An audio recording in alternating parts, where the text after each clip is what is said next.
సనాతన ధర్మ రక్షణ board is order of the day. ప్రతిసారి కూర్చోబెట్టి మేము డిఫెండ్ చేసుకోలేము. కనీసం మీకు కోపం కూడా లేకపోతే మేము ఏం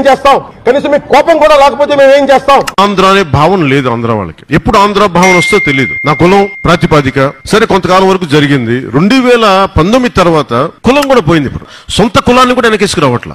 ఆంధ్ర భావన ఎలాగో లేదు. కనీసం కుల భావనను తెచ్చుకుని బాగు చేయండి రాష్ట్రాన్ని. నిజంగా మనస్ఫూర్తిగా అవుతున్నారు. నా కులం ఉంది, నాకెక్కడో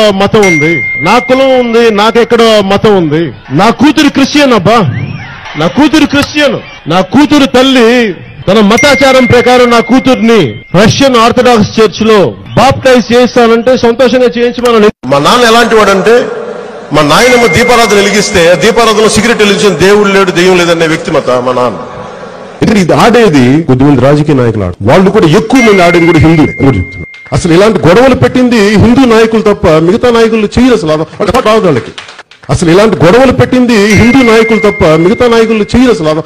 వాళ్ళకి నిజంగా నన్ను మధ్యన గోమాంసం గురించి లేదంటే బీఫ్ గురించి గొడవ జరుగుతూ ఉంటే నాకు అనిపించింది, బీఫ్ తినాలి అంటే నేను తిని ముందుకెళ్తాను తప్ప దాన్ని వేరేలా చేసుకోనండి. అంటే తిండి ఏది తిన్నామని కాదు, నిజంగా మీరు తిండి శాకాహారంగా తింటే అందరూ గొప్ప అయిపోతారంటే మరి గుజరాత్ లో గోద్రా ఘటన ఎందుకు జరిగింది? నాకు ఎందుకు జీసస్ క్రైస్ట్ ఇష్టమో చెప్తాను. ఒకసారి ఇక్కడ నా డైరీలో రాసుకున్నాను.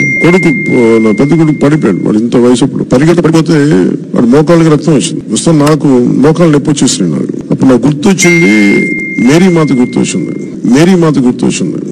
నాకు ఇష్టమైన ఎర్నెస్టో చే గెవేరా పుట్టినరోజు. రాజకీయ స్ఫూర్తిని, పోరాట స్ఫూర్తిని తెలియజేసిన మహానుభావుల్లో ఎర్నెస్టో చే గెవేరా అతను నాకు స్ఫూర్తి. ఇప్పుడు మీరు చెప్పిన నా గెడ్డం పెంచుకుంటే నాకు నిజంగా ఆనందిస్తుంది. నిజంగా ఇది మనస్ఫూర్తిగా పెట్టుకున్నాను. ఇది నాకు ఇష్టంతో పెట్టుకున్నాను. జై భీమ్ అనే పదం ప్రతి ఒక్కరూ సమానం అని చెప్పేది ఆ జై భీమ్ అనే నినాదం. జై భీమ్ అనే నినాదాన్ని మనస్ఫూర్తిగా నాకు వ్యక్తిగతంగా రాజకీయాల్లోకి రాకముందు నుంచి, సినిమాలోకి రాకముందు నుంచి డాక్టర్ బాబాసాహెబ్ అంబేద్కర్ ఆశయాలు అర్థం చేసుకున్న వాడిని, చదివిన వాడిని, ఈ సోషల్ బ్యాక్వర్డ్నెస్ ని ఇవన్నీ ముందుకు తీసుకెళ్లిన మహానుభావులు.